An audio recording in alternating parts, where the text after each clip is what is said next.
జరిగింది।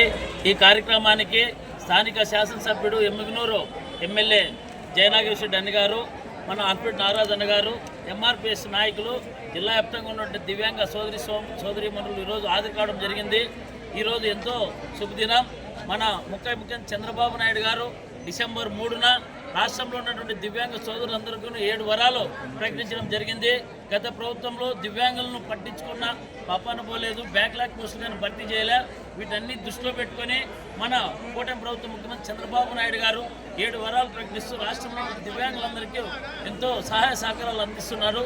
అదేవిధంగా మా విభిన్న ప్రతిభావంతుల కార్పొరేషన్ ద్వారా రాష్ట్రంలో ఉన్న దివ్యాంగులందరికీ గాను నియోజకవర్గానికి 10 స్కూటీ బండ్లు చొప్పున ఇవ్వడం జరుగుతుంది। ఇవి కానీ మన డిసెంబర్ నెల 3వ తేదీ మన ముఖ్యమంత్రి చంద్రబాబు నాయుడు గారి చేతుల మీదుగా లాంఛనంగా స్టార్ట్ చేయడం జరిగింది। రాష్ట్ర వ్యాప్తంగా దాదాపు 1800 మోపెడ్ బైకులు గాను ఇవ్వబోతున్నాం। మా కార్పొరేషన్ నుంచి పరికరాలు, హీరింగ్ ఎయిడ్స్ అయినా, ల్యాప్టాప్లు అయినా, మన టచ్ ఫోన్స్ అయిన అర్హత గల ప్రతి ఒక్క విద్యార్థి కానీ ఇవ్వడం జరుగుతుంది। వీటన్నిటిని సద్వినియోగం చేసుకోవాలని కోరుతున్నాం। నన్ను ఈ ఎమ్మిగనూరు పట్టణానికి ఆహ్వానించిన డిఎఫ్ రాష్ట్ర నాయకులకు, గౌరవ అధ్యక్షులకు ప్రత్యేక ధన్యవాదాలు తెలియజేస్తున్నాం।